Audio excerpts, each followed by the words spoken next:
Like poor Kevin Hart. See, Kevin Hart, he got the job hosting the Oscars. It was his best day ever. He was on Twitter going, oh, I've wanted to do this all my life, right? And then someone found these 10-year-old tweets, right? That they were sort of childish, sort of shitty, homophobic tweets. It was about his son. He was mucking around. He said, oh, my son's doing so-and-so. I hope he's not gay. There was a massive backlash. He went, oh, sorry, I'm not homophobic, really sorry. He deleted them, right, and said, I'm really sorry. 10 years later, someone finds a screen grab and goes, look, he's done this. Oh, big thing. The Oscars go, oh, you've got to apologise again. He went, no, I've apologised. I can't keep apologising. And he's right. If there's no value to saying sorry and evolving, he might as well just tweet him again. Right? That's how I deal with shit, anyway. But if you're the type of person to revel in someone getting cancelled for something they said 10 years ago, you're just ensuring that one day you'll be cancelled for something you said today. You can't predict what will be offensive in the future. You don't know who the dominant mob will be. You know, like, the worst thing you can say today, get you cancelled on Twitter, death threats, whatever, the worst thing you can say today is, women don't have penises, right? Now, no one saw that coming. There are no 10-year-old tweets of people saying... You won't find a 10-year-old tweet of someone saying women don't have penises. Shush, no, shush. Thank you, but shut the fuck up. No fucking whooping or just laugh. But shush. Everyone calm down. Shush. Shush, I'm filming this. Shut up, you cunts.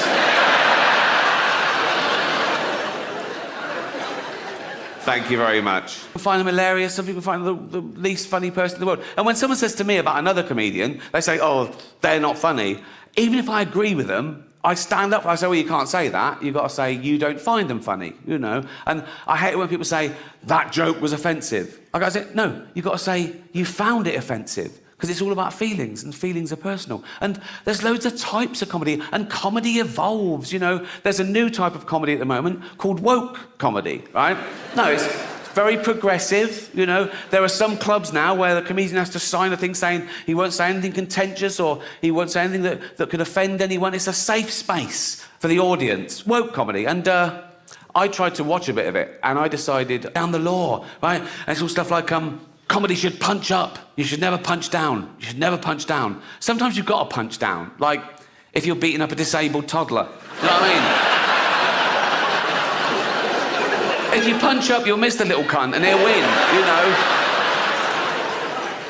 I like that joke because it highlights the difference between metaphorical punching down in jokes and actual punching down. But people nowadays want you to believe that words are actual violence, right? Now, you laughed at a joke about beating up a disabled toddler. No one got hurt. If I'd have actually dragged out a disabled toddler and started beating him up, you wouldn't laugh, right? That's why I dropped that bit. But these people are virtue signalling. They're trying to bring people down to raise their own status. And they say it's because, no, we're protecting minorities. Like, they're basically saying minorities haven't got a sense of humour, which is so patronising. And I get that as well, to what it's like to be outnumbered. In this country, we're still only 5% black, 5% Asian, 5% LGBTQ, you know, tiny numbers. Now, I'm a white, heterosexual multi-millionaire, right?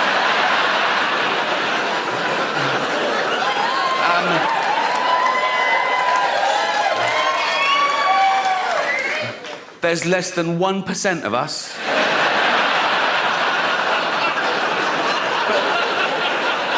Do I whine? No. Do I don't mind. I just get on with it. Come on, Rick. Come on, Rick. Just keep I'm like Rosa Parks. Do you know what I mean? I'm like... Except I fought for the right to never have to take a seat on a bus. But...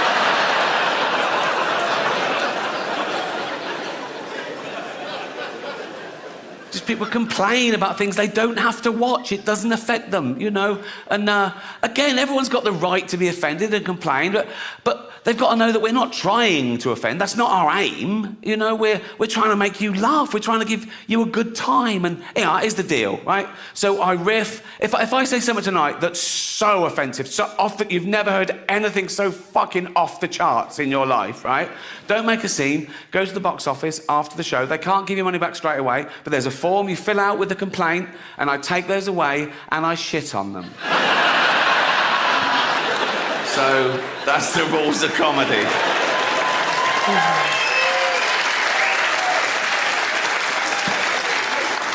Supernature. Why supernature? Well, for two reasons. One, I want the old-fashioned women. Oh, God. You know, the ones with wombs. Oh. Those fucking dinosaurs. Oh. No, I love the new women. I know the new women. They're great, aren't they? You know, the new ones we've been seeing lately. The ones with beards and cocks. They're as good as gold. I love them. No, it's the old-fashioned. And now the old-fashioned, they go like, oh, they want to use our toilets. Why shouldn't they use your toilets? For ladies. They are ladies. Look at their pronouns. What about this person isn't a lady? Well, his penis. Her penis, you fucking bigot.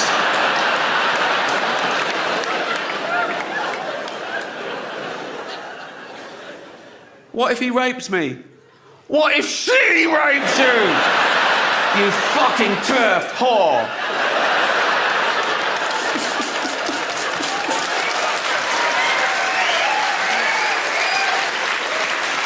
And he's looking down on civilization, and he suddenly goes, I'm sick of all this bumming. I mean, what the... Oh, come on, lads, what? Oh, look at... I've warned them. It's in the Bible. No bumming. Not in those words. Leviticus 28:11. Any man who lieth with another man as he doth a woman, they are both an abomination and shall surely be put to death. Basically, no bumming, right? So we went, right, they're taking the piss. I've got to do some... Oh, how can I punish... I know. AIDS. You know, like he did with light, just like, oh, it's dark, what can I do? Light, right? Let there be light. Same with this, right? Let there be AIDS, right? And there was AIDS, right? Not on Earth, but up in his laboratory, right? So he'd made the AIDS, like that, all there, right? And he'd go, oh, horrible little things, right? And he'd go, right, there you are. Oh, you couldn't see them, but he could see them there, like that, right? And he went, right, you're AIDS. They went, well, what? He went, you're AIDS. They went, what's that? It's like the worst disease ever. And they went, oh, brilliant. And he went, Netflix have already bought this, fuck them, right? You're AIDS. Well, right, what do we do? Right, I want you to kill homosexuals. Why? Because I don't like watching them. Don't watch them then. I've got no choice. I'm omnipresent, so I'm watching 50 million people bumming right now. So, you know, right. So what do we do? Right, I'm going to put you down on Earth. Where? Africa.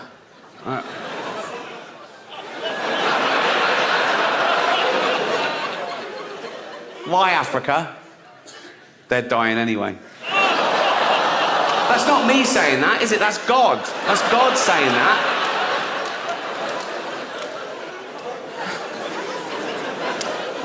Where in Africa? Oh, just in an arse, right? I'm going to put you in... What, in all the shit? Yes. I'm going to put you in an arse, right? That is where you're going to do a lot of your best work through the 1980s. Right? So I'm going to cram you in an arse, right? Then what? Right. If a cock comes in, that shouldn't be there, right? Get in the cock as well. Not all of us, no. Some of you get in the cock, some of you stay in the arse, in case another cock comes along. And if I know this arse, there will be another cock.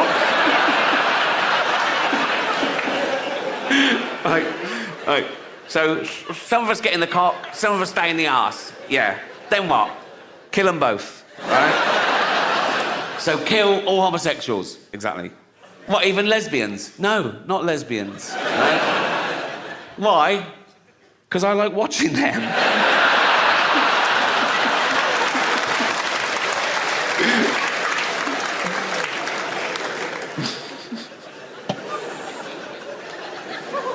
Twitter once. Do you remember a few years ago that terrible disaster in Oklahoma, the hurricane? People lost their lives and their livelihood, and I donated to the Red Cross and I tweeted about it with a link saying you can donate here too, trying to help them with their drive. And one of those sort of frivolous entertainment magazines from America, their account tweeted this thing. It really annoyed me. They tweeted, Beyonce and Rihanna send prayers to Oklahoma.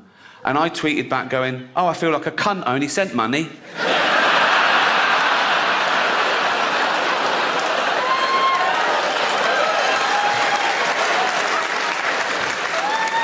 Someone tweeted me once, would you come to the bedside of a dying child and tell them there's no heaven? I tweeted back, is it a paid gig?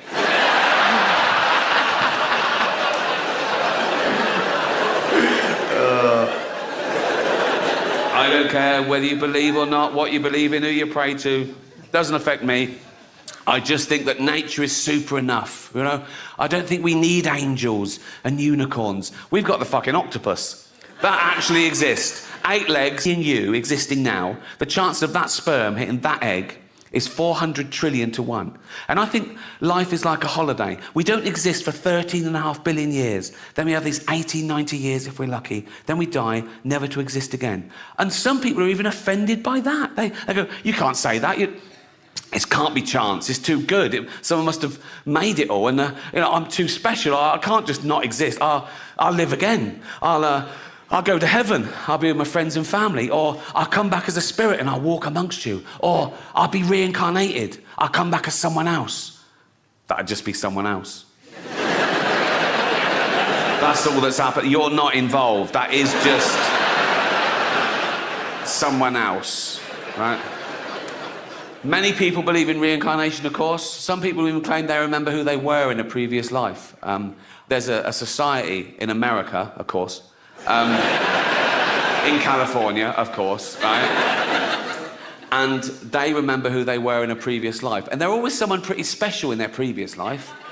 Not so much in the life they've got now, right? But I saw a documentary about it, and every year they have a come as you were party, where they go dressed as the person they were in history. 2 Napoleons. So, at least one of them is fucking lying. It definitely could. But even though we know the chances of us existing at all are astronomical and our life is so short, we waste so much of it worrying about stuff, worrying about things that might never happen, worrying about things that won't matter in a week, let alone a year or 10 years. I'm terrible. I worry. I'm a worrier. I lay awake at night thinking, oh, what if? No. Imagine if wildlife programmes were like that. Imagine watching David Attenborough all these years and everybody goes, here on Kilimanjaro, we see the... Oh, no, it's not.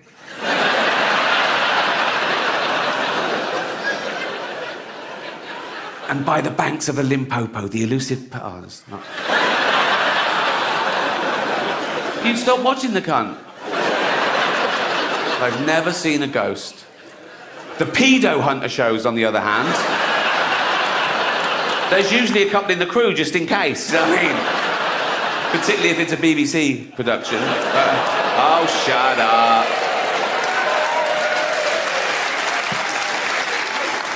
There's no reincarnation, no ghost, no heaven, I believe. People can't get over that. People quiz me on Twitter when they find out I'm an atheist. They go, what, you don't believe in God at all? I go, no.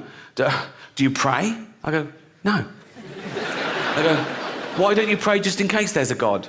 And I say, why do you put garlic over your door just in case there's a Dracula? Right? And I've got no problem with praying, you know? I know loads of nice Christians and Muslims and Jews, right? And if you sound mental, you're a bigot, right? Now, that's a bit hack, that joke now, isn't it? Oh, I identify as a thing then, right? It's a bit old-fashioned, right? But I'm going to leave it in to annoy people, right? Because that's the bit that'll offend people. Same as humanity. I talk about AIDS, famine, cancer, the Holocaust, rape, paedophilia. But no, the one thing you mustn't joke about is identity politics. The one thing you should never joke about is the trans issue, right? They just want to be treated equally. I agree. That's why I include them. You know?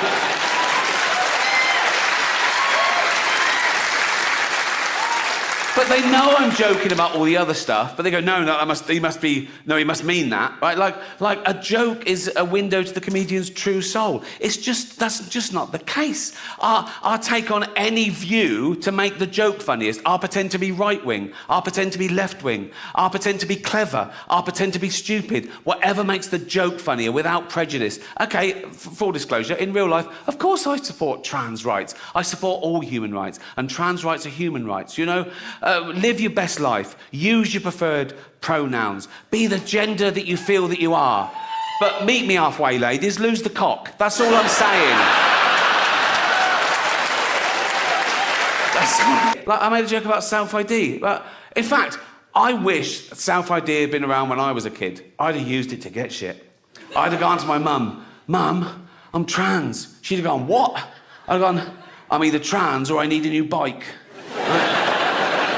She'd have gone, you need a new bike. I'd have gone, you're the boss.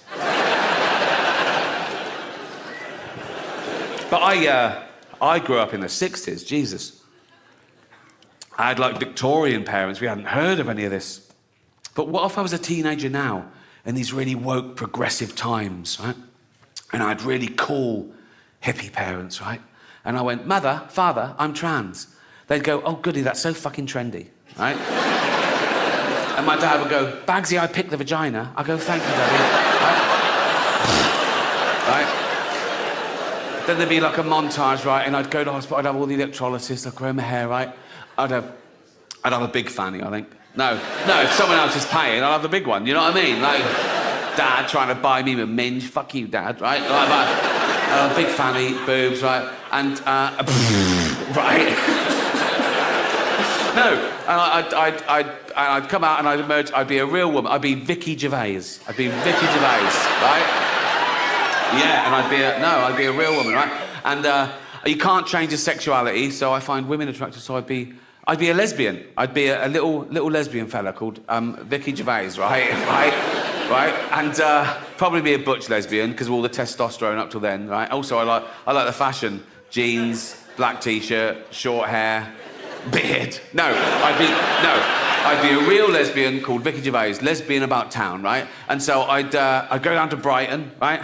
And I'd go into a lesbian bar, right? And I'd go, hi, pool table, winner stays on. I'll be there all fucking night. Right. This joke isn't worth it for the punchline. The punchline is shit, really. So just enjoy the journey, right? Right. So I'd look around and I'd find one of them pretty lesbians, right? This is so childish and misinformed. It hurts, right? I'm going to leave it in, though, right? So, no, I'd find a pretty lesbian. This is pathetic, right? Even for me, I can't do this with a fucking straight face, right? And I'd go over that, I go, hi, you a lesbian? She'd go, yeah. Are you a lesbian? I go, yeah, just a bit, look at that, right? And she'd go, that is a lovely fanny. I go, fucking cost enough. She'd go, what? I go, nothing, right? And then I'd be wooing her, right? I'd be doing all like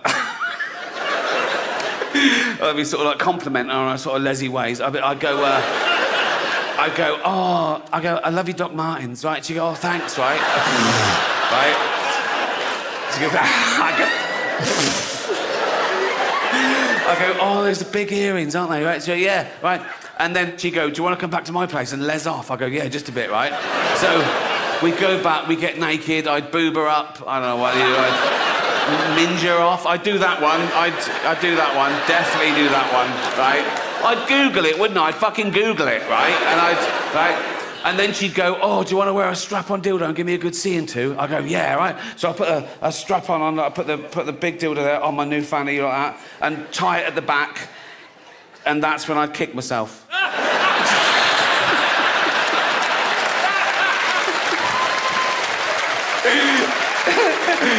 I told you it was shit, didn't I?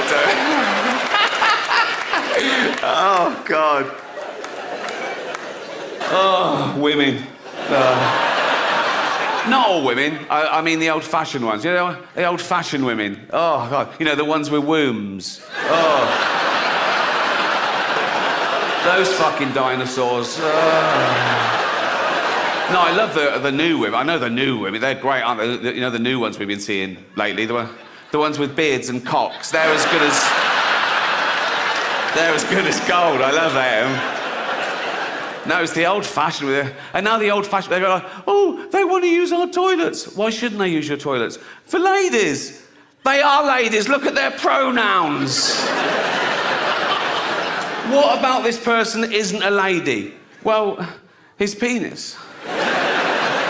Her penis, you fucking bigot.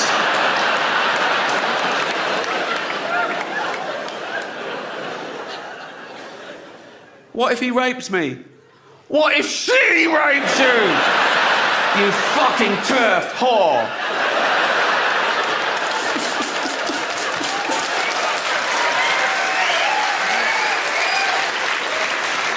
It's not a show. There's no dancers or jugglers. It's basically a bloke talking, which is essentially what stand-up comedy is, isn't it? A bloke talking. Sexist.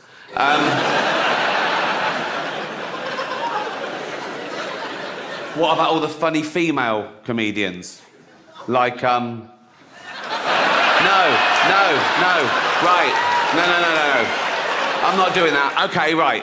That was irony, okay? There's going to be a bit of that throughout the show. See if you can spot it, okay? Now, that's when I say something I don't really mean for comic effect, and you as an audience, you laugh at the wrong thing because you know what the right thing is. It's a way of satirising attitudes. Like that first joke, I used the old-fashioned sexist trope that women aren't funny. Now, in real life, I know there are loads of funny women. Like, I did it again. Well spotted. Good. No, but there are. Dame Edna Everage. She's...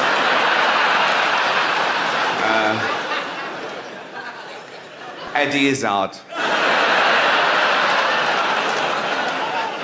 She's brilliant, isn't she?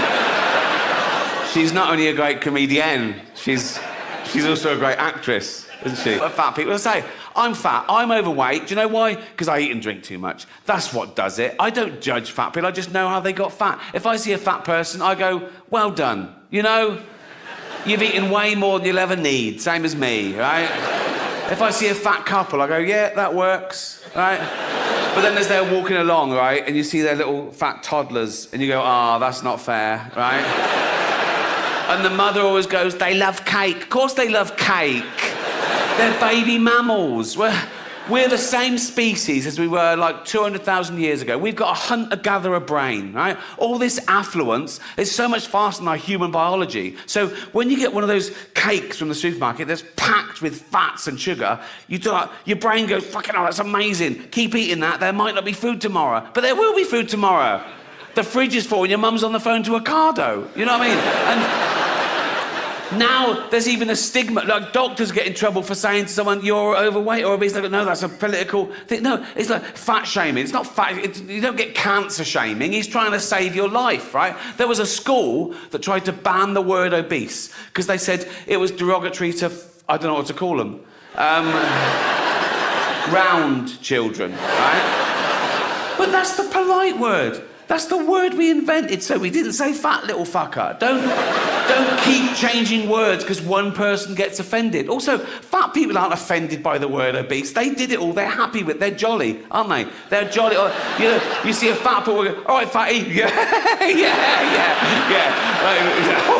yeah. Bloop, bloop, bloop. Yeah. And they go to the doctor. Come in. Bloop. Doctor goes, fuck me. Oh. Am I obese? No, you're morbidly obese. What does that mean?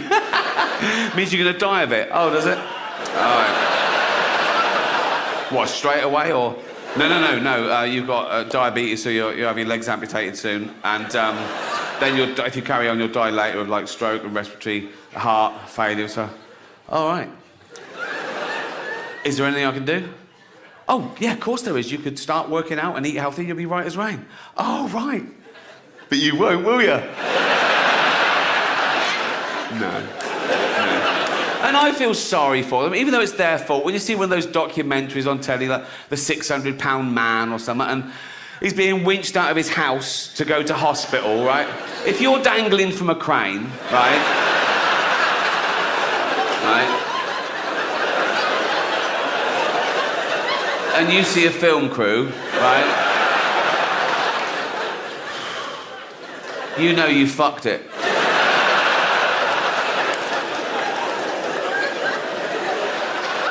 And then, you know, as I say, then they wake up the next day and they've had their legs amputated. It's really sad, and they're crying and I'm crying. They go, oh God, why did I let it go this far? I'm so stupid. Then they get philosophical about it and they go, I never really used the legs. So, and by then it's lunchtime, and so, you know, and they go to the nurse, you didn't throw them legs away, did you?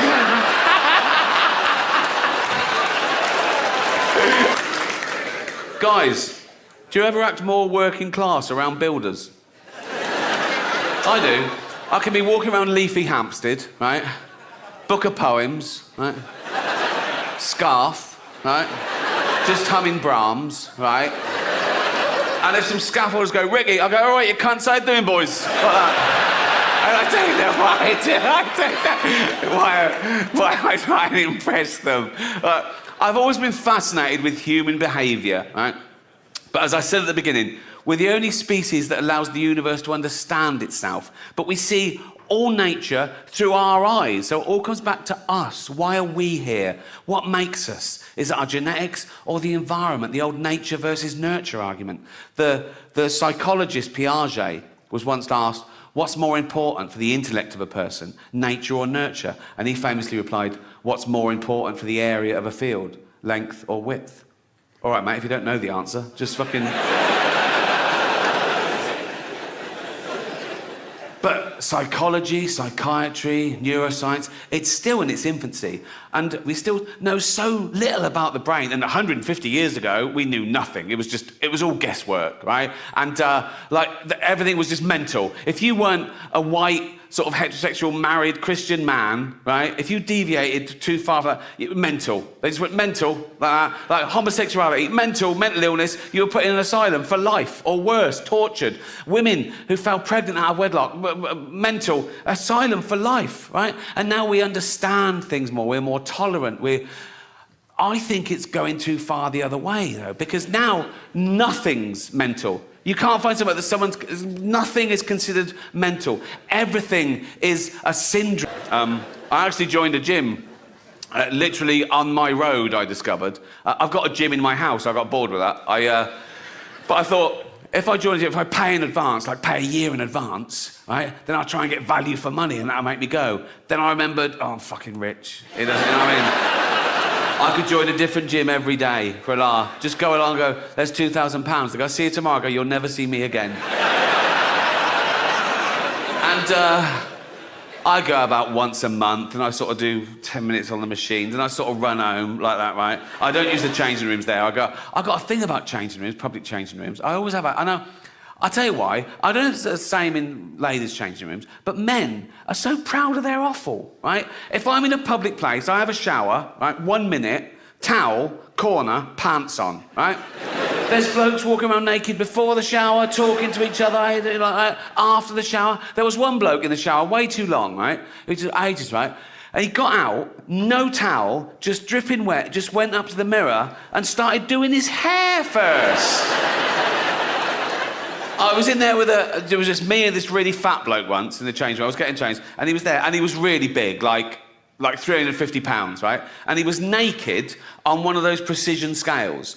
And he was there for fucking ages, and I was looking at that, right? He was like that for ages, ape. And some people on social media get annoyed when I say we're apes, you know, religious types, Americans. One bloke said to me, speak for yourself, dude, I ain't no ape. And I sent back, well, you are, because we're all apes. He went, nah, what's a gorilla ever done? We've walked on the moon. I sent back, what do you mean we? You've done fuck all. You've spelt moon wrong. It's weird, isn't it, when people take credit for the sort of rest of the species, because that's what's pushed civilization forward, you know, a few geniuses along the way. Like, there's 8 billion people on this planet. Most of us do nothing. We eat shit and die. Like, If there was a meteor heading towards Earth to definitely destroy it, 4 billion people would get down on their knees and pray to their particular god, and a few hundred scientists would work out how to get Bruce Willis up there to stop it. It's an odd concept, praying, for me. I can't work out how God decides. All those people praying at once for different things. Is it like best idea wins? Or is it a democracy? Like he puts things at each issue, he goes, right, votes for and against, you know. If it's a democracy, we're in trouble. We're a tiny nation. Like, next time there's a flood warning in the West Country, if we're all going, oh, I hope everyone's okay. If the whole of China is going, yeah, fuck Bristol. There's 1 billion of them. More about China later.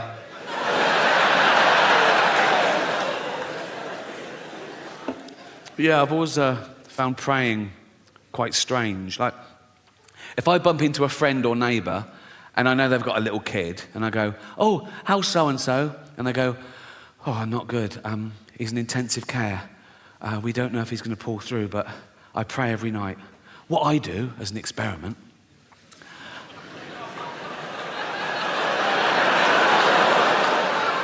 I go home and I pray twice that he doesn't make it.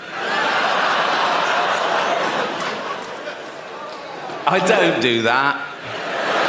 Years old as Homo sapiens. We've been around as hominids for a few million years, and of course, along with every other life form that exists at the moment, we've been evolving for 3.5 billion years. Everything that exists at the moment all came from the same little blob of organic matter 3.5 billion years ago. That's why it annoys me when people say, oh yeah, humans, we're the most evolved. We're not the most evolved. We're no more evolved than the slug or the snail. People go, oh, come on, look at them. Yeah, they got it right early doors. Nature keeps testing them. Do you want eyes? No. Not really. No.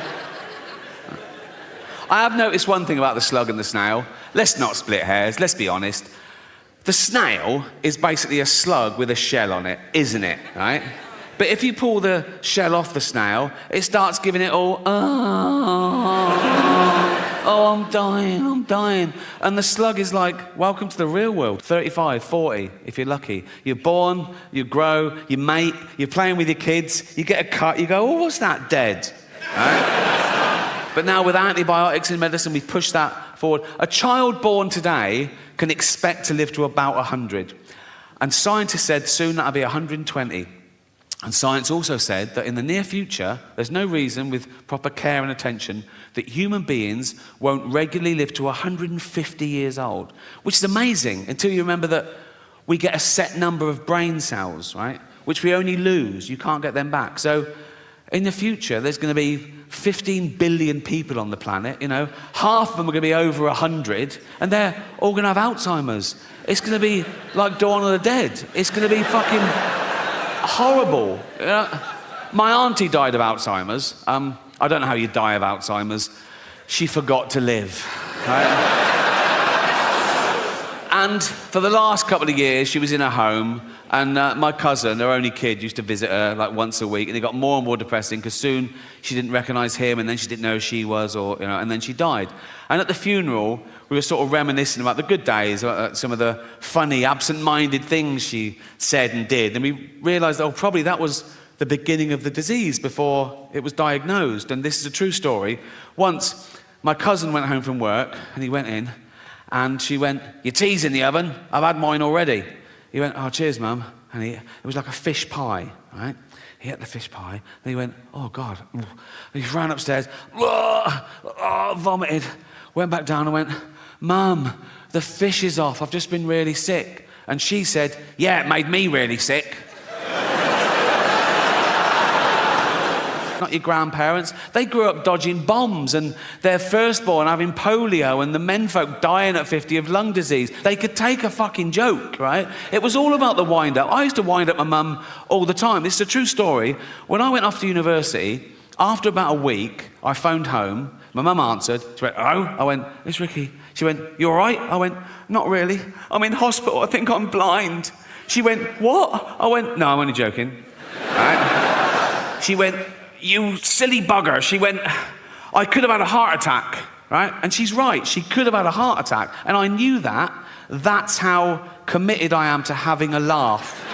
Gervais, duh. Yeah. And they're sad that their baby's got AIDS, but they're sort of laughing along. Armageddon, And it gets to that bit, baby's got AIDS. And she goes, oh my God, Jeff, what? Why are they all laughing at us and our baby with AIDS? And Jeff goes, well, they're not laughing at us per se. She goes, well, they are. They've named us and everything. They're literally laughing at us in this bit. And Jeff goes, yeah, but we're a fictional couple with a fictional baby with AIDS. Anyone offended by that is a fucking moron. And then he goes, and at least he didn't do the accent. So... And then she goes, yeah, but only because Jane begged him not to. Particularly working class kids, particularly from working class mums, because they're busy, they're doing everything. They're keeping men in check, they're bringing up kids, they're going to work, they're saving the world. They haven't got time. They have to frighten their kids into behaving well. They have to go to dark places to shock them into not fucking dying. Do you know what I mean? So, like, if I was little and my mum made my tea, and it wasn't my favourite, it was boiled potatoes instead of chips every day. And I went, I don't like them. My mum would go straight to, of course you do. There's children your age in Africa and they're starving to death, right? And I go, Jesus, all right. You know what I mean? The true story, I was 7 years old, right? And I'd been playing in the park and I came running in and my mum went, Ricky, come here, sit down. There must have been a local pedo incident, right? And my mum went, never go in the toilets in the park again. And I went, why? She knew she couldn't explain paedophilia to a 7-year-old, right? But this is what she came up with. She said, because there's a man going round and he's cutting little boys' willies off. I was like, oh, what? That's a fucking thing, is it? I didn't sleep for a week. And it worked. I never went in those fucking toilets again. But she knew instinctively. If she'd have gone, Ricky, come in, sit down. What's the matter? Never go in the toilets again. Why not? There's a paedophile. What's a paedophile? Oh, he's a man who gives you sweets and puppies. Bring it on, you know what I mean? At 7 years old, I'd wank off anyone for a puppy. I'd be like that, wouldn't it? Be like that.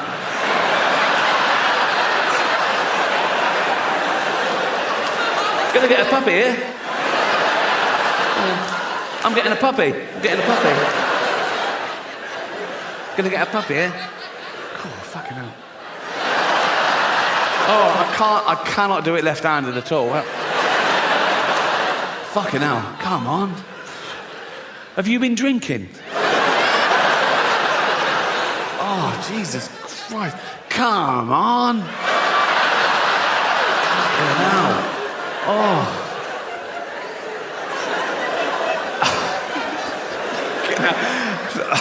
I've started, so I'll finish. Oh, fuck me. Oh, what sort of puppy is it?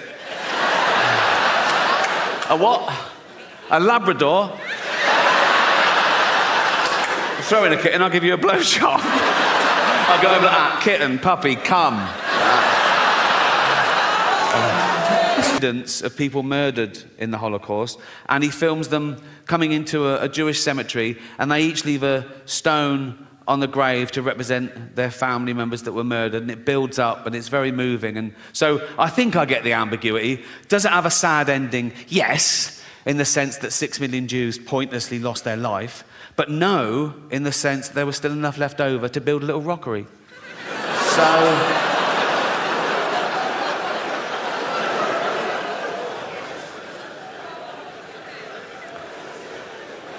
I asked one question myself on this. Is James Corden in it?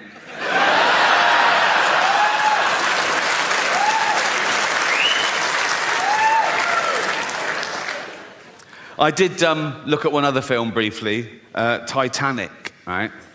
And it's got all the same sort of questions. And the one where it goes, are any animals harmed? Someone answers, there were no explicit scenes of animals being harmed, but Rose did have a goldfish, which probably didn't make it.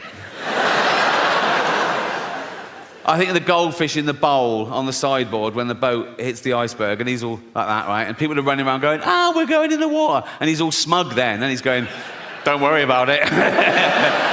Oh no, not water. Then he gets in the sea and he goes, oh, it's very salty, isn't it? It's very salty.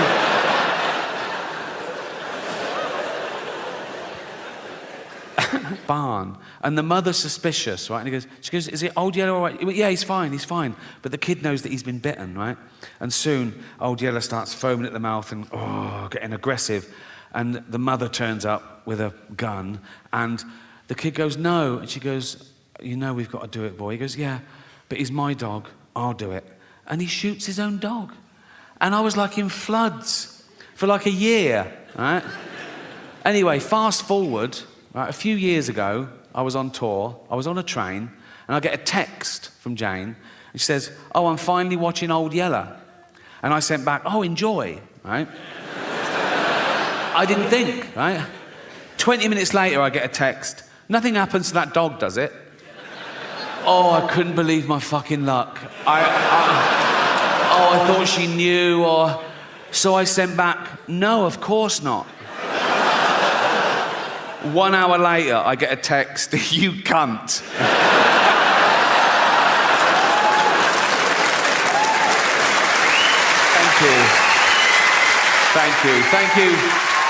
Thank you very much. Cheers.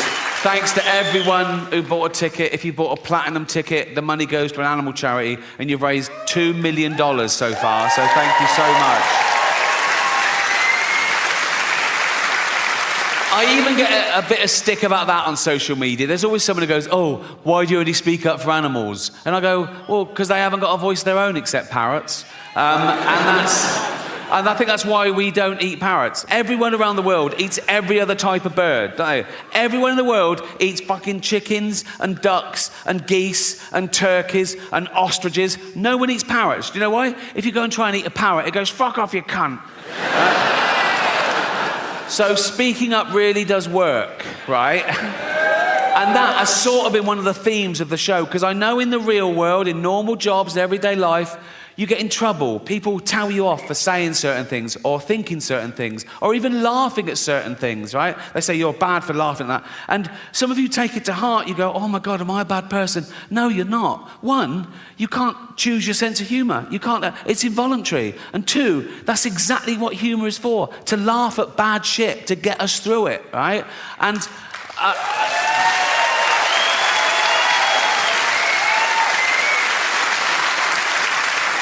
And we've established you can't even choose your own thoughts. How often have you been on a train station and you've suddenly thought, what if I just pushed that bloke? And then you go, why have I thought that? Am I a psychopath? No, you're not. You're the opposite. You're a safe pair of hands. You're testing yourself. You're reminding yourself how terrible that would be. You're a good person, right? I don't get that one. What I get is I'm talking to a really sweet old lady and I suddenly start thinking, what if I just spat in her face now? Why would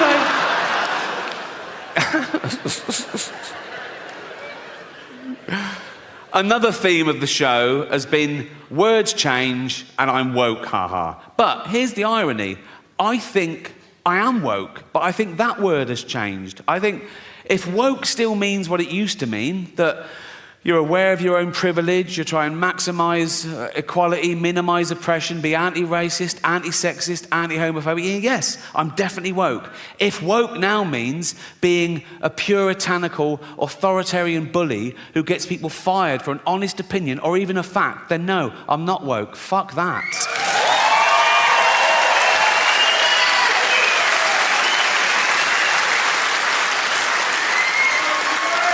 But here's the deal. To each their own, laugh at whatever you find funny. All laughter's good and you're amazing. Good night.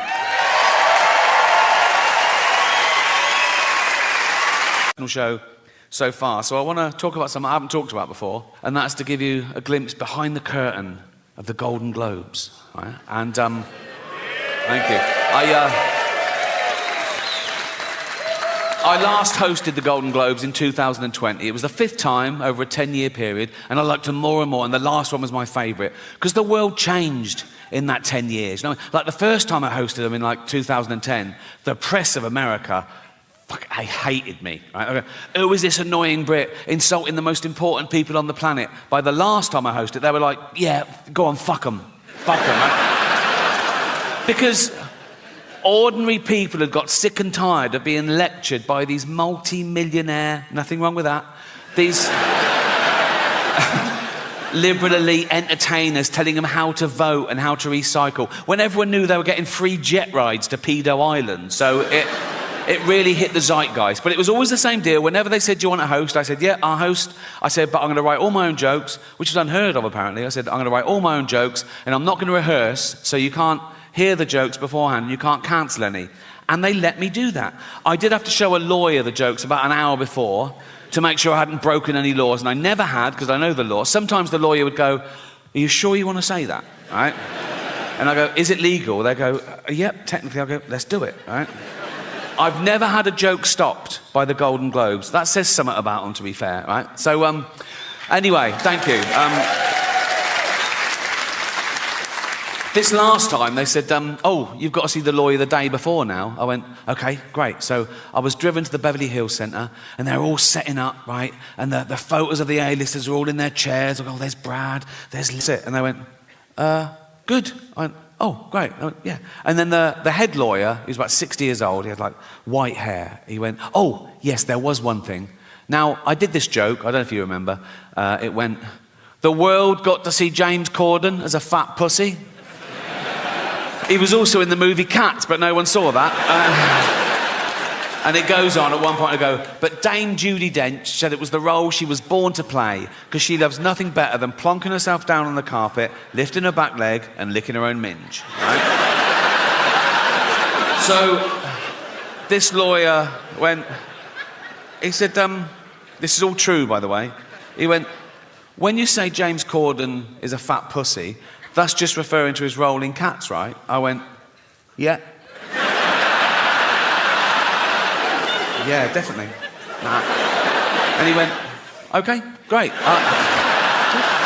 thought, this is easy. I wanted to go, call yourself a lawyer, right? And that was it. And I went, have a great show. And I left. And as I was leaving, I saw one of the other lawyers lean in and show this head lawyer his iPhone. And the head lawyer went, oh, yeah. He went, oh, sorry, Ricky, can you come back a minute? Right, so I'm there. I went, yeah. So he had the phone there. They'd looked up the word minge. I thought I'd gotten away with it, right?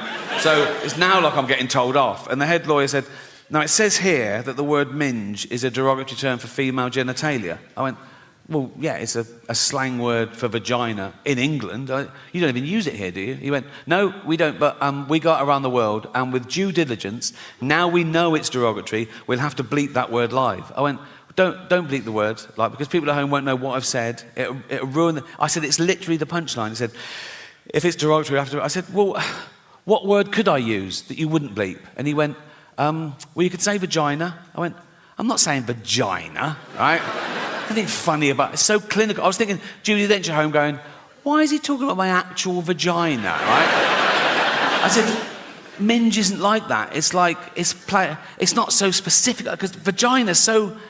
Where's your vagina? There, right? Where's your minge? There. It's like... Then one of the younger lawyers went, what about box? I went, I'm not fucking saying box, mate, right? So much for licking your own box. Right? I said, minge is perfect. I said, people won't know what... If they're American, they won't know it. I said, it's not offensive. It's like... I said, kids use the word in England. Right? They weren't having it. So I said, what about flange? Right? So they looked up the word flange, right?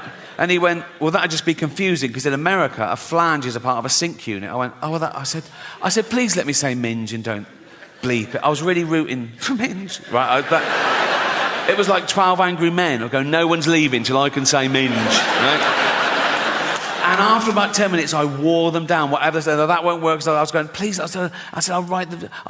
You won't get any complaints and all this sort of... And eventually, the head lawyer went, OK, you can say minge. I went, and you won't bleep it? He went, no, we won't bleep it. I went, you promise? He went, yes. And I left. I knew they would. And they fucking did, right? So, when I said minge, I pointed.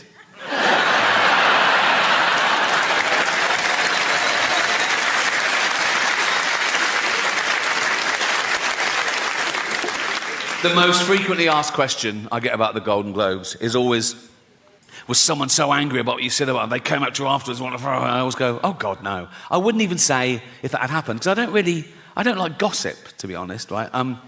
There was one guy I thought took it the wrong way, right? It wasn't the cameras went to him, and I'm not in control of the cameras, so I think he was caught in the headlights. It was Elton John, right? But it wasn't a bad joke. I was introducing Madonna, okay? And I later found out that him and Madonna were in this feud, and he hated being mentioned in the same sentence as it. But I didn't know at the time. I was confused, right? And it wasn't part of the monologue, but I'm there for like 3 hours, right? And now and again, the stage manager put a head around the door and go, do you want to introduce so-and-so? And I'll go, yeah, fine. And I'll come out and I either do it straight or I ad-lib. And this was little ad-lib because I saw Elton in the front row, right? So this was a joke. I came out and I said, our next presenter is the Queen of Pop. Not you, Elton. Sit down, right?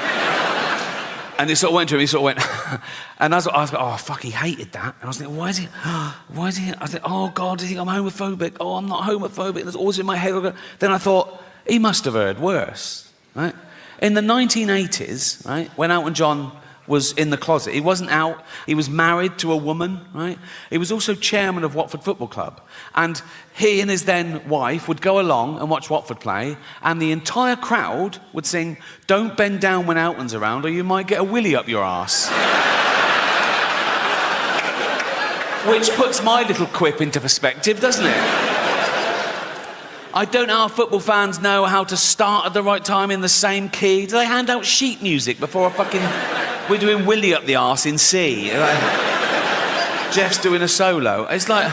And what they usually do, they get a traditional tune so everyone knows it, and they change the lyrics. Some genius changes the lyrics, right, to be as offensive about someone or something or somewhere or whatever, right? So the tune they used to use, I remember it, it was that old Cockney knees-up song. My old man said, follow the van and don't dilly-dally on the way. Do you know that one?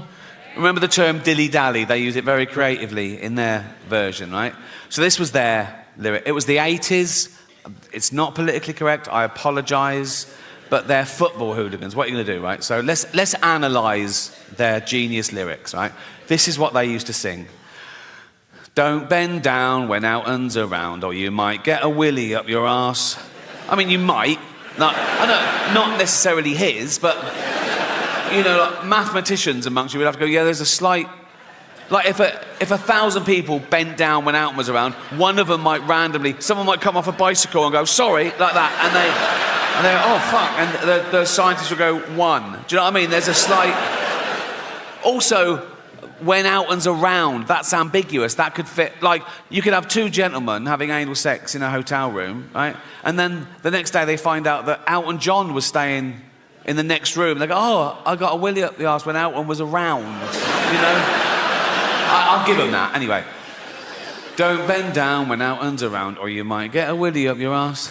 He has the nerve to call us dear. We all know he's a fucking queer. Sorry, right? And he goes... He dallies and dillies. They've reversed it. Why? He dallies and dillies. He plays with people's willies. Again, I don't know what play with means in this context. It could be like, wow. It could be anything, couldn't it? Wow. I thought you were going to suck it. No. He dallies and dillies. He plays with people's willies. He's up every arse in town. I'd stop him there. I'd go, no, you know, that is provably false. He's not up every arse in town, is he? We can prove that. Right, take a small town. Take Watford. 120,000 people. He is not up 120,000 arses, is it? I mean, half of them are women, so 60,000 tops, right? And I don't think he's been up 60,000. And if he has, good luck to him, but that's not my point. This is my point, right? What did his then wife think of that? Because he's in the closet, right? You know, and she's just married Elton John the Pop. She couldn't be, she's in love. She's so proud of him. Elton John, and he's chairman of Watford. She goes, look, I'm married Elton John the Pop star. I'm married to Elton John the Pop star. And then the entire crowd sing, don't bend down when Elton's around, or you might get a willy up your arse. She must have gone, why are they singing that, Elton? And he goes, I don't fucking know, watch the game. You know what I mean? It must have been awkward. Well, that's nearly it for me, but I've just, I said earlier, I've never had a joke stopped by the Golden Globes, and that is absolutely true, but I've just remembered a joke that I stopped myself, because I bottled it a bit, and I want to I think I was being overcautious. I want to share it with you, right? So I got the chance to introduce Jason Momoa. Do you know who Jason Momoa is? Yeah, right? So I thought the meta joke would be to show my hypocrisy and my cowardice. Like, I'm okay to slag off actors. Who's scared of actors? But when it comes to a big dude, right, I'm not so brave. So I was going to go, I've got nothing bad to say about our next presenter because he's got a cock like a baby's arm, right? And I told my mate I was going to do that, and my mate went, do you think people think that's racist? I went, why is it racist? He went, well, because he's a person of colour. And I went, no, but it's nothing to do with that. It's to do with the fact that he's so big that he'd probably have a cock like a baby's arm, right? So I didn't do it. And I had a great follow-up as well. I'll tell you the whole thing. This is the whole thing. This is what I was going to do, right? Right. So I go out and go, I've got nothing bad to say about our next presenter because he's got a cock like a baby's arm. Unlike Peter Dinklage, who's got an arm like a baby's cock.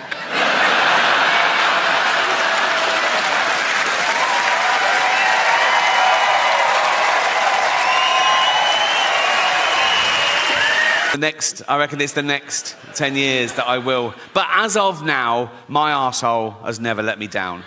Very underrated, the human arsehole. Everyone goes, oh, the human brain, the greatest computer known to man. All the human liver can regenerate itself. Your arsehole is working 24/7. Even when you're asleep, it's like that. You're not coming out. You're not coming out. You're not coming out.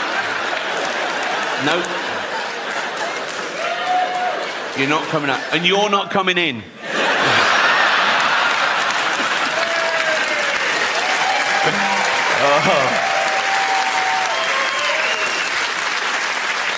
Because it's like a sewer in there, isn't it? But you've got a lovely little manhole cover. Think of that in real life. Walking along a pavement, it's lovely pavement. If that burst, and you know what's in a sewer, don't you? Piss and shit and cum and dead goldfish and fetuses. In China, just the girl ones, relax.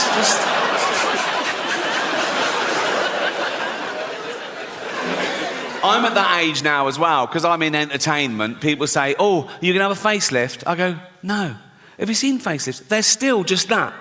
Like that. You know what I mean? You go to the doctor, and the doctor goes, do you want to look old or Chinese? You know, it's like, nothing wrong with looking Chinese if you're Chinese. If you're not Chinese, it's a bit weird. It's offensive. Why is that allowed? You're not allowed to black up. Why can you do that? Maybe there are terms and conditions to make sure you're never that racist. Like the doctor goes, right, we've done the eyes, but never leave the house in a little lampshade because...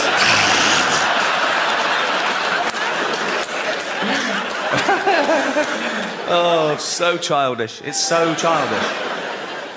But I hope you agree it was a positive show. It wasn't about death, it was about life. And some people are so worried about dying, they forget to live. And some people are so scared to do something. Oh, no, that's dangerous, that's dangerous. All the most fun things are dangerous. Roads are dangerous. Alcohol is dangerous. Alcohol is a poison. I should know. I sell it. Dutch Barn. Right? So, yes. Right. Alcohol gives you brain disease, liver disease, kidney disease, heart disease, mental illness, but it does loosen you up at parties. So... Think of all the babies born through alcohol, yeah. Many of them deformed if the mother carried on drinking. But the good thing about being born deformed is, you... Hear me out. The good thing about being born deformed is you can start drinking at a much younger age and no one gives you... Do you know what I mean? You see a normal kid drinking, you go, you little bastard. You see a deformed kid drinking, you go, yeah, go on. You know what I mean? You know what I mean. You're 8 or 9, you've had 27 painful operations, you've met Ollie Murs, have a drink, you know. Well, as you can see, I run out of quality material. What you feel, if you feel you're a woman, that makes you a woman. Cool, you know, I'm not one of these bigots that think having all that done is science going too far, you know. In fact, I don't think it's going far enough. Because I've always identified as a chimp, right? Well, I am a chimp. If I say I'm a chimp, I am a chimp, you know. Pre-op, but... and don't ever dead name me. Don't ever call me Ricky Gervais again. From now on, you call me Bobo. So, I'm gonna have species realignment. I'm halfway there, to be honest. I'm sort of short with short legs and long arms. I sort of stoop like that. My back's getting hairier by the day. I've got fangs. I love nuts. Oh, I love nuts. And once I was at the zoo and I could tell people were looking at me, so I just started masturbating. So I am a chimp, right? I am a chimp if I say I'm a chimp. And so I've got to live as a chimp for a year, then have hormones, get me all nice and hairy. That'd be lovely, right? I'm going to stay a male chimp, so I can keep all that, right? A male heterosexual chimp, keep the same girlfriend. Jane will be happy. She loves me. She loves chimps, so, you know. And I reckon that's got to be easier for a man to turn into a chimp. We're so close. Than for a man to turn into a woman in many ways. You know what I mean? A bit of hair and a top lip like that, as opposed to your cock and balls ripped off and a hole gouged out into... No, I'm not a doctor, but that is the gist of it. I know which one I'd rather have done. And I'm not saying I think chimps are better than women. No way.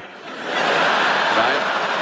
Any ladies here, right? I can't see you, but to me, every single one of you is equal to a chimp. So I'm gonna have all that done. So hairy that, right? I'll do all that. I'll do all the. I'll retain the ability to speak English, like in emergencies. If I'm talking to Jane, I'm going, she's going, what is it, Bo?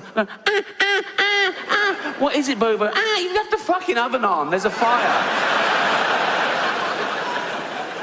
What, are you telling me that if Caitlyn Jenner was being chased by a wolf, right, and there was a big fence, but she had a long pole, she'd revert. She'd be over that fucking easy. So, all that done, all that, doing all that, right? I'll be legally a chimp. I'll be properly chimped up, right? I'll be able to use chimp toilets and everything, right? And then I'll be walking along Hampstead High Street, holding Jane's hand. Come on, Bobo. Like that, right? We don't even hold hands now, so I don't know why she's suddenly all over me just because I'm a chimp, right? But we'll be all in love, maybe matching jumpers. So, walking along, come on, Bobo, in love. Just two guys, And then if a bigot in a white van slows down and goes, that's fucking disgusting, I just fling shit at him and run up a tree.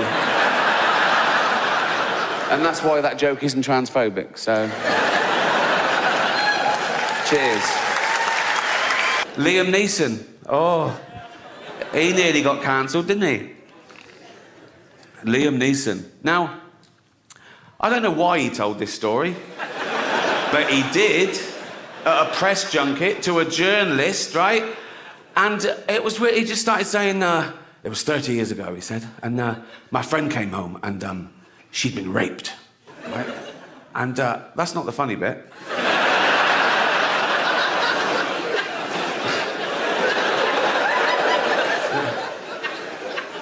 He said, she'd been raped. I said, what did the guy look like?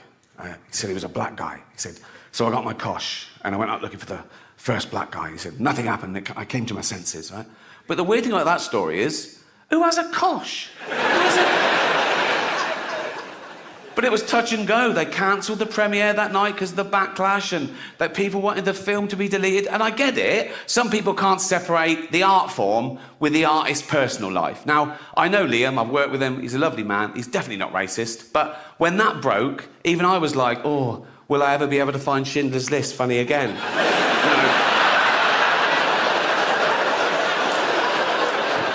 I do still find it funny, obviously. Moves with the times, like everything else. Just think of that. In a few generations, we've gone from owning slaves, being legal and respectable in the eyes of God, to a racist being the lowest of the low, isn't he? A racist is the worst person in society these days. Actually, a paedophile is the worst. There's paedophile, then racist. A racist paedophile is the worst If I met a racist paedophile, I'd go, fuck the little black ones too, you bigot. You know?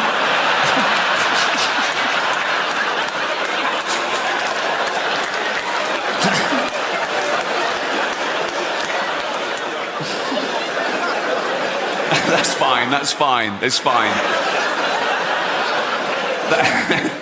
They won't cancel me for that. I mean, they've been trying to cancel me for about 15 years, and they've always failed. And often the people trying to cancel me have been other comedians writing for the posh papers, doing that thing they always say, he's punching down. Well, comedy should punch up. We only punch up. We punch up. Their idea of punching up, they have a go at Boris Johnson. How the fuck is that punching up? You know, the cunt is learning disabled. He's like this fucking waterlogged Gary Busey, fucking albino Eggman thing. He can't string a sentence together. Have you heard him talk? He's like, he's a fucking moron. I punch up, I have a go